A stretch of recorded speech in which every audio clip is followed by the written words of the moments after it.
hey guys, what's up? My name is Shubham Kumar Agrawal and welcome to my YouTube channel that is DU Chemistry.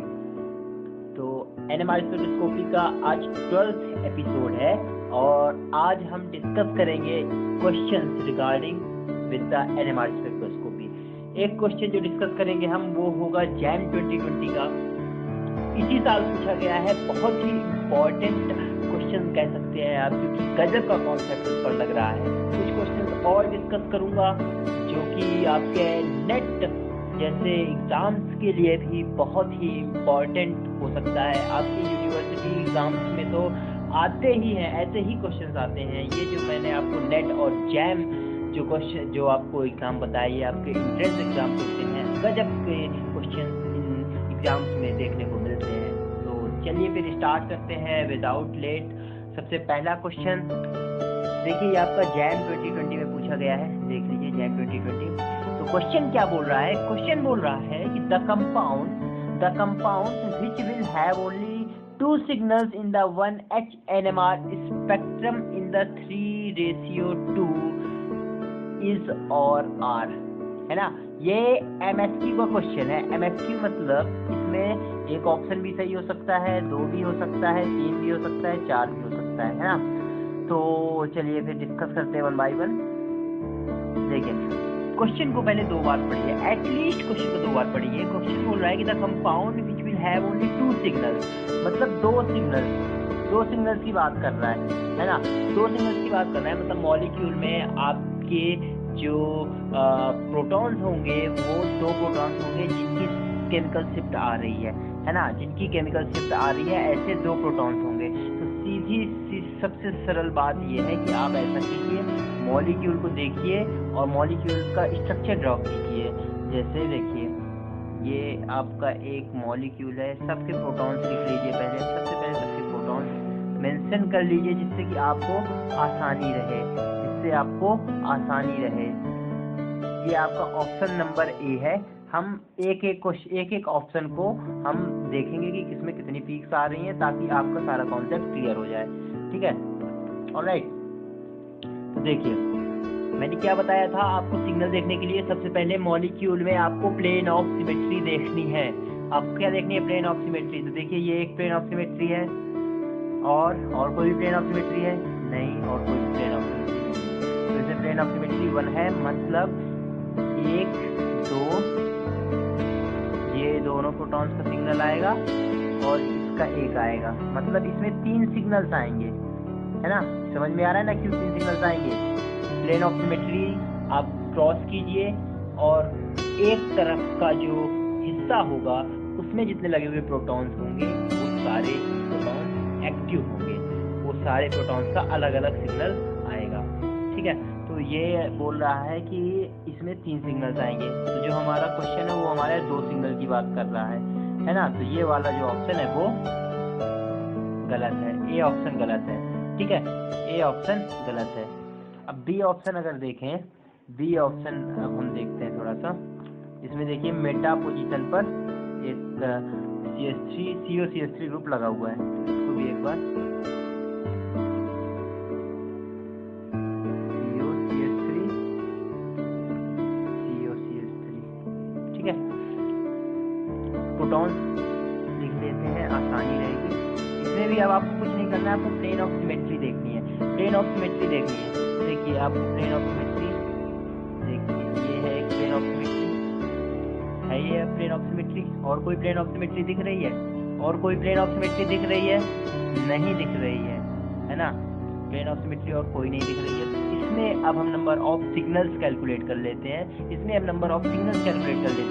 देखिए एक plane का हिस्सा ले लीजिए, तो एक ये प्रोटॉन, और जो प्लेन में आ रहे होंगे प्रोटॉन्स वो भी आपके NMR एक्टिव होंगे। मैंने आपको पहले वाली वीडियोस में बात बताई हुई है।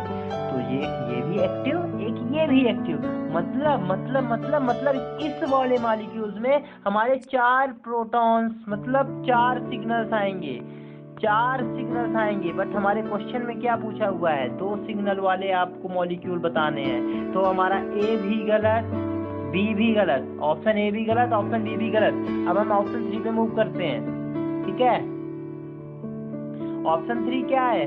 ऑप्शन 3 है, पैरा पे आपका वही ग्रुप लगा हुआ है।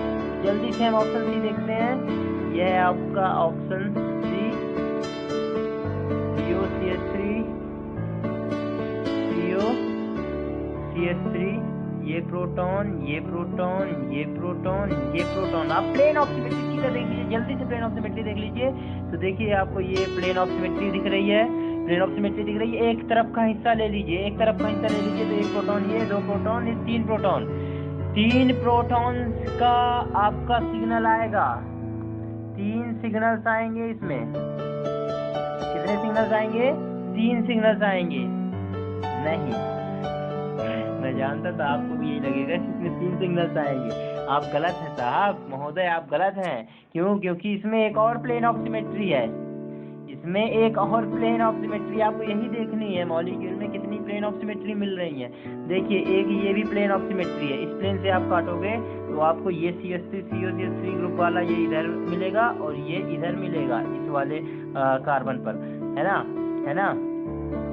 जब इस तरह आप काटोगे तो आपको ये जो इस साइड का जो पार्ट है और इस साइड का पार्ट सेम मिलेगा। मतलब आपकी इसमें 2 प्लेन ऑफ सिमेट्री हो गई, 2 प्लेन ऑफ सिमेट्री हो गई, है ना। और मिल रही है कोई प्लेन ऑफ सिमेट्री? हाँ जी, एक और प्लेन ऑफ सिमेट्री है, एक और प्लेन ऑफ सिमेट्री है, वो है ये।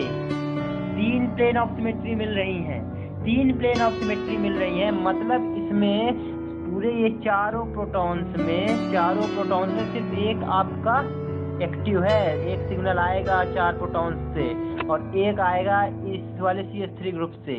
मतलब टोटल हमको 2 सिग्नल इस मॉलिक्यूल में मिलेंगे, इसमें हमको टोटल 2 सिग्नल मिलेंगे। मतलब हमारा ऑप्शन सी जो है वो करेक्ट है, हमारा ऑप्शन सी करेक्ट है।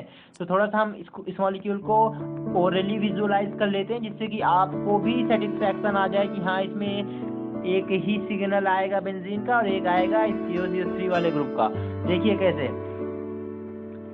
ये आपका COCH3 ग्रुप लगा हुआ है और इसके बगल में ये जो प्रोटॉन लगा हुआ है, इसको टारगेट ले लेते हैं, ठीक है।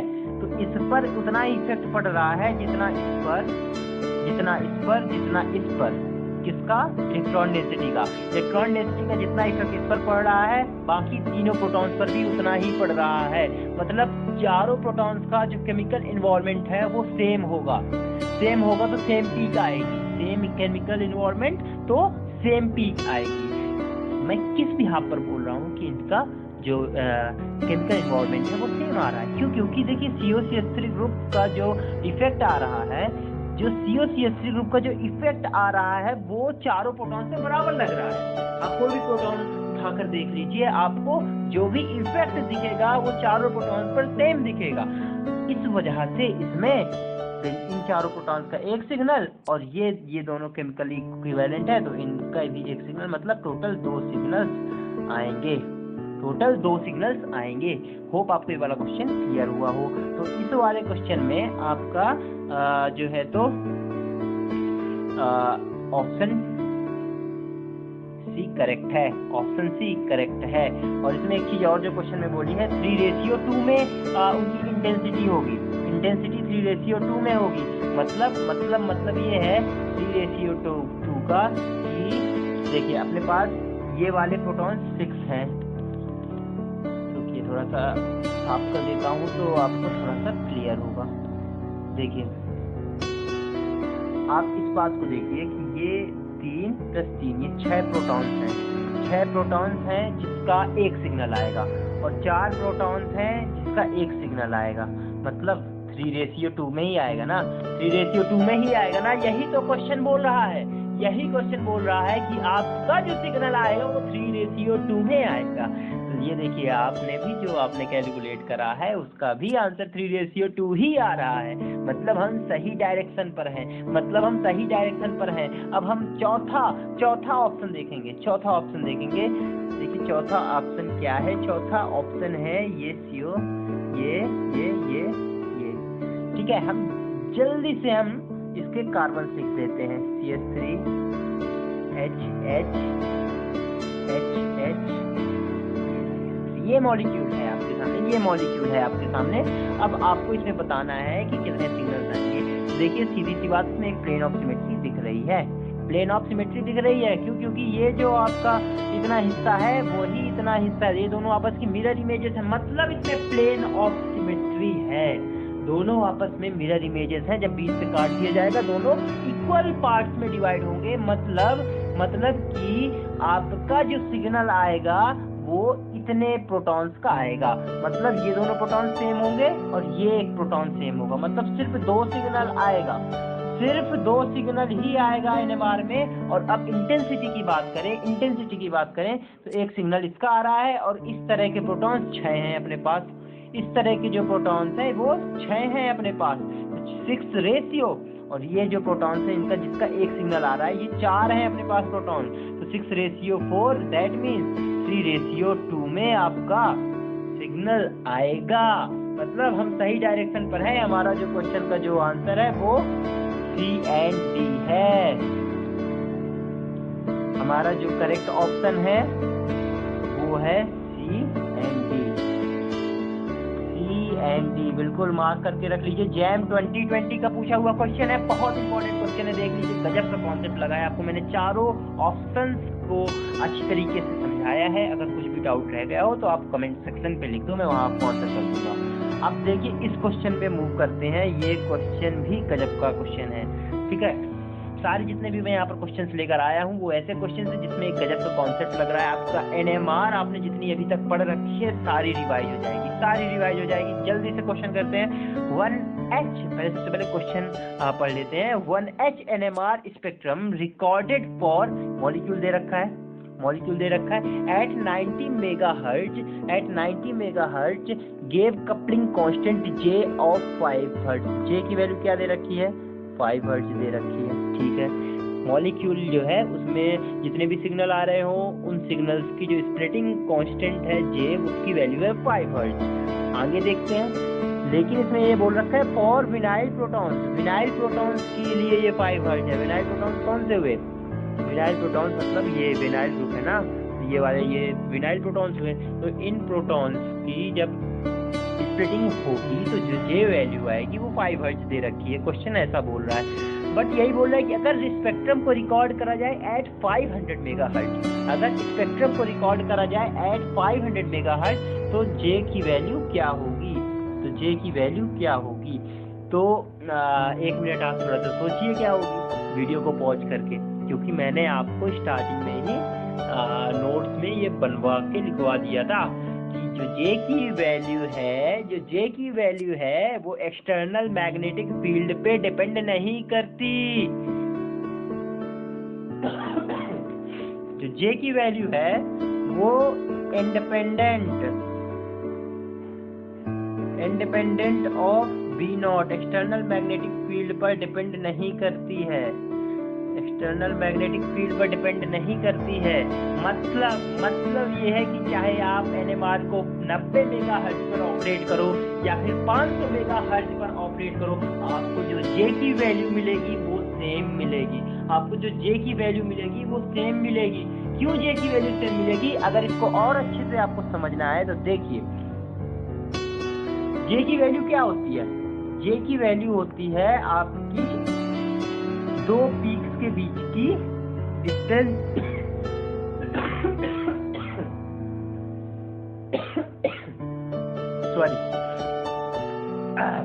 तो जो J की वैल्यू होती है वो डेल्टा स्केल में आपकी 2 पीक्स के बीच की डिफरेंस वैल्यू होती है, ठीक है। अब आपको मैंने पहले ही बता रखा है कि जो डेल्टा की वैल्यू होती है वो भी इंडिपेंडेंट होती है, वो भी V0 पर डिपेंड नहीं करती। क्यों नहीं करती? क्योंकि इसका जो फॉर्मूला होता है सैंपल अपॉन न्यू आपका जो NMR। तो अगर आप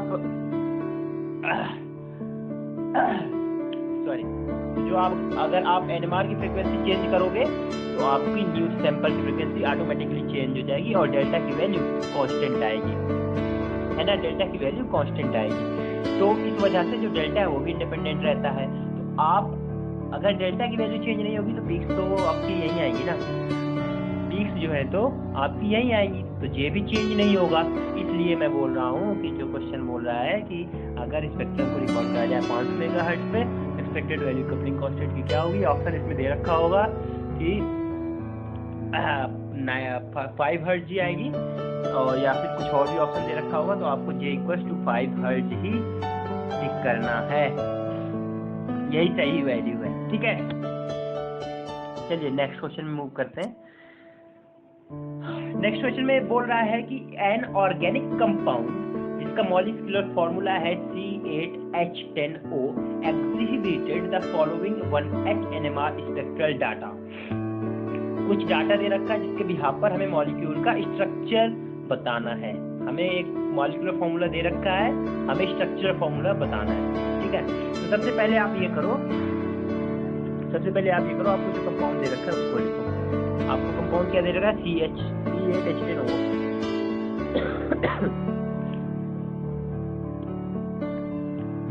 C8H10O, ठीक है, और डाटा नोट कर लेते हैं तो थोड़ा सा आसानी रहेगी। डेल्टा 2.5 3 हाइड्रोजन सिंगलेट,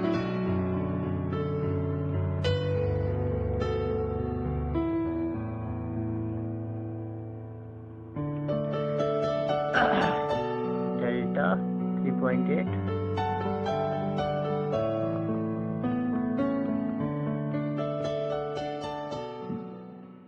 6.8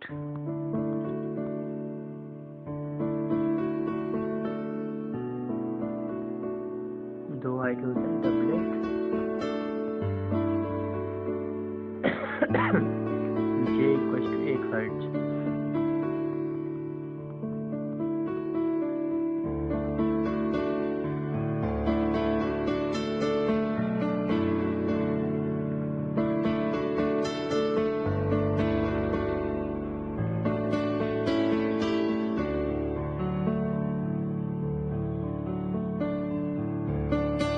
लास्ट में J की वैल्यू, ठीक है। जब आपको ऐसा मॉलिक्यूलर फॉर्मूला दे रखा हो तो आपको सबसे पहले क्या करना है, आपको उसका DBE निकाल लेना है। DBE पता है ना, डबल बॉन्ड इक्विवेलेंट, जिसका फॉर्मूला होता है carbon minus hydrogen upon 2 plus 1। मतलब क्या है? मतलब यह है कि number of carbon atoms minus number of hydrogen atoms upon 2 plus 1। और जब आपको ये ऐसा मॉलिक्यूल दे रखा हो तो सबसे पहले इसको पूरे कार्बन और हाइड्रोजन में कन्वर्ट कर लेना है। मतलब ये जो ऑक्सीजन दे रखा है इसे हमें कार्बन और हाइड्रोजन के टर्म्स में लिख देना है। तो देखिए हम पहले DBE निकालना सीख लेते हैं तो थोड़ा सा हमें आगे आसानी रहेगी। C8H10O, मान लीजिए इस मॉलिक्यूल का हमको DBE निकालना है, ठीक है। तो हमें ऑक्सीजन की जगह पर हमें CH2 रखना होगा। क्यों? क्योंकि ऑक्सीजन की जो वैलेंसी होती है 8 और इस पूरे मॉलिक्यूल की जो वैलेंसी होगी वो भी 8 होगी। वैलेंसी नहीं कहेंगे, मतलब total number of electron. Valency अगर इसकी 6 है तो इसकी भी 6 है। 6 वैलेंसी दोनों की हमें कर देनी है, मतलब टोटल इलेक्ट्रॉन्स 8 कर देने हैं, ठीक है। तो अब ऑक्सीजन को हम CH2 से करेंगे। फ्लोरीन होता तो CH3 से करते, अगर आपका नाइट्रोजन होता तो CH से करते, है ना। समझ रहे हैं ना बात की? आपके जो आउटर इलेक्ट्रॉन्स हैं वो दोनों के सेम होने चाहिए, ठीक है। तो यहाँ पर ऑक्सीजन किस प्रकार से हम इसको मानेंगे? ऑक्सीजन क्योंकि डबल बॉन्ड आपका ऑक्सीजन ऐसे होता है ना, अगर ऑक्सीजन डायरेक्ट अगर कहीं भी बॉन्ड बनाता है वो डबल बॉन्ड O ही बनाता है ना नॉर्मली। तो हम ऑक्सीजन की डबल बॉन्ड वैलेंसी के टर्म्स में हम 2 CH2 रख देंगे।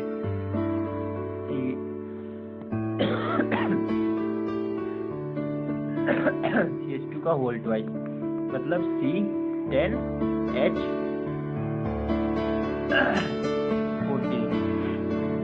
अब मैंने फॉर्मूला क्या बताया? मैंने फॉर्मूला बताया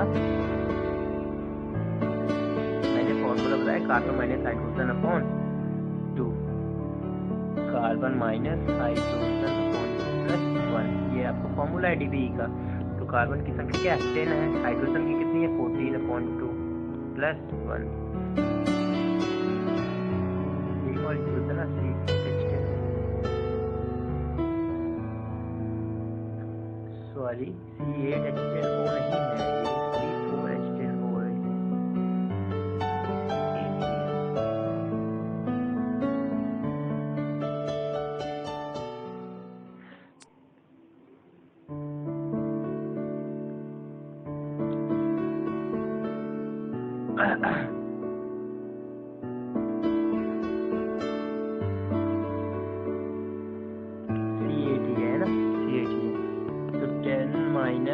7 + 1 मतलब 4।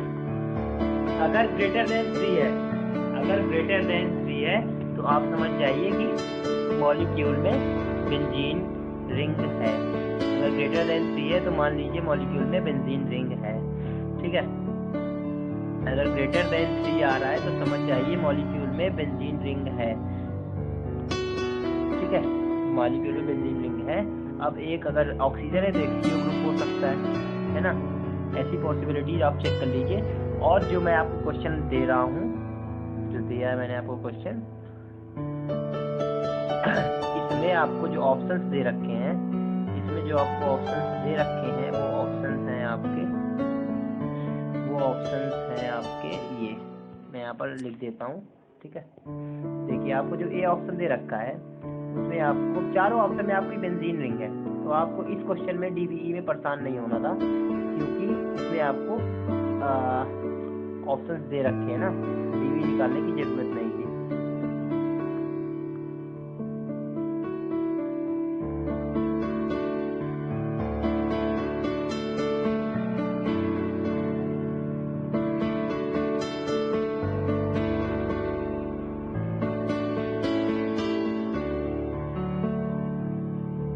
ये आपके 4 ऑप्शंस दे रखे हैं।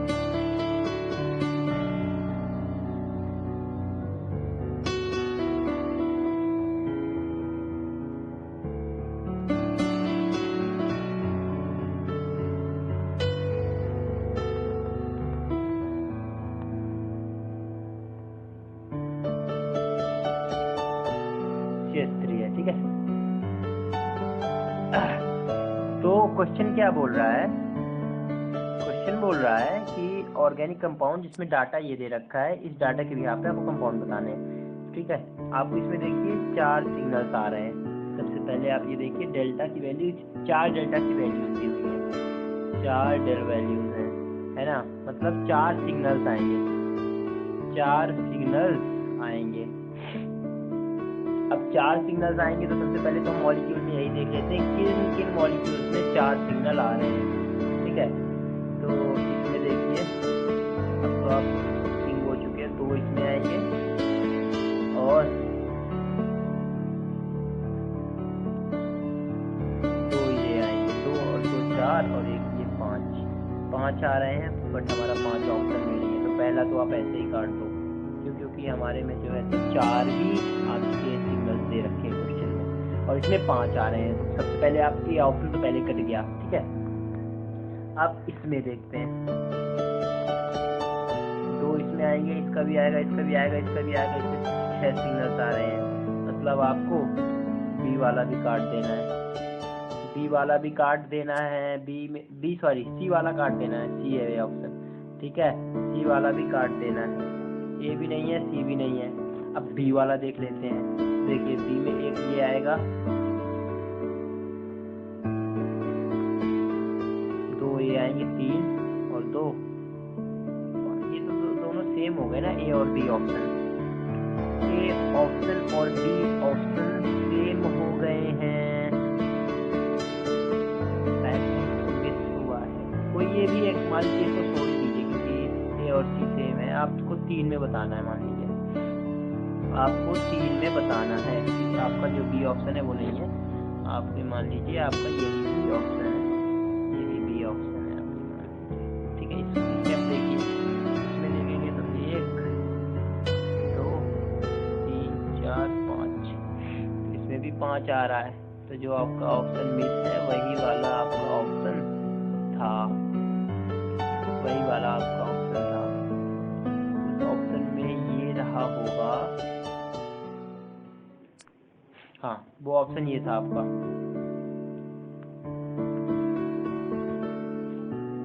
वो ऑप्शन आपका ये था। यहाँ पर आपका था CH3 और यहाँ पर था आपका OH। ठीक है, तो 1 2 इन दोनों का आएगा, ये प्लेन ऑफ सिमेट्री है, ये इसका एक आएगा, इसका एक आएगा, मतलब 4 सिग्नल्स आएंगे। और हमें डाटा भी डेल्टा का 4 दे रखा है, तो हमें आगे मूव ही नहीं करना पड़ा। देख रहे हो आप, आप देख रहे हो ना, हमें ये चार, हमने ये देख लिया कि 4 डेल्टा की वैल्यूज़ हैं, मतलब 4 सिग्नल्स आ रहे हैं। हमने चारों ऑप्शन में देख लिया कि किस ऑप्शन में आपके 4 सिग्नल्स आ रहे हैं। जिस ऑप्शन में 4 सिग्नल आ रहे हैं सबसे पहले उनको छांट लो। हमने यहाँ पर देखा तो 4 में से हमें 1 मिल ही गया, हमें कहीं पे प्रॉब्लम नहीं हुई। अगर आपको 2 ऐसे मॉलिक्यूल दिख गए जिसमें 4 सिग्नल आ रहे हैं, तो फिर आप इन वैल्यूज़ पर मूव करो, इन वैल्यूज़ पर मूव करो और फिर आप फाइनल आंसर निकालो। ठीक है, तो इस क्वेश्चन में हमें इसकी ज़रूरत नहीं पड़ेगी। चलिए नेक्स्ट क्वेश्चन देखते हैं।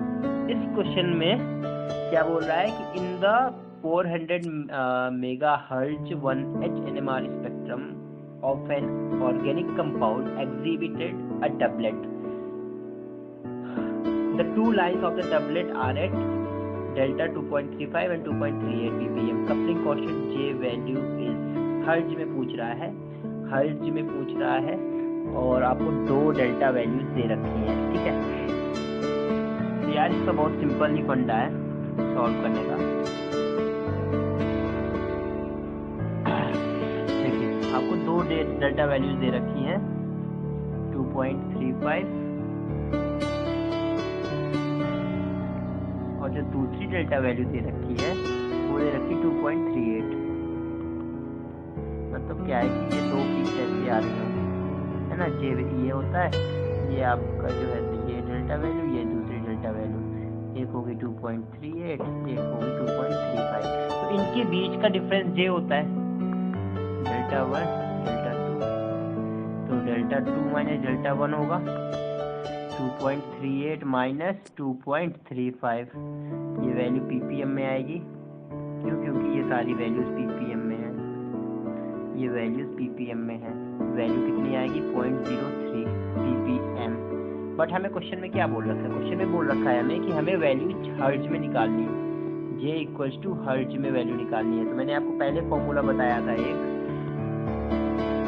फॉर्मूला मैंने जो आपको बताया था, फॉर्मूला क्या था, फॉर्मूला था जो डेल्टा जो आपकी वैल्यू आती है आती पीपीएम में, पीपी फॉर्मूला देखिए पहले क्या था, फॉर्मूला था delta equals to nu minus nu not, मतलब nu sample upon nu mega hertz में, है ना। तो डेल्टा किस में आता था, पीपीएम में। ये वैल्यूज किस में होती थी, हर्ट्ज में। ये वैल्यू किस में होती थी, मेगा हर्ट्ज में। मतलब क्या है, हमारे पास फॉर्मूला ये निकल के आ गया, फॉर्मूला ये निकल के आ गया, मतलब इनको इसको मिटा देता हूँ। ठीक है,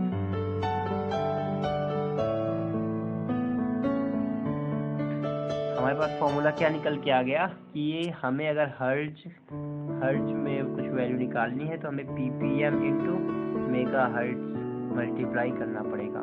मेगा हर्ट्ज में क्या है, एनएमआर का कितने फ्रिक्वेंसी का एनएमआर यूज कर रहे हो, पीपीएम क्या है, कितनी आपकी केमिकल शिफ्ट आ रही है। तो हमारी केमिकल शिफ्ट कितनी आ रही है 0.03 मल्टीप्लाइड बाई मेगा हर्ट्ज, कितने हम 400 मेगा हर्ट्ज का एनएमआर यूज कर रहे हैं, तो मल्टीप्लाइड बाई 400, जो वैल्यू आएगी जे इन हर्ट्ज में होगी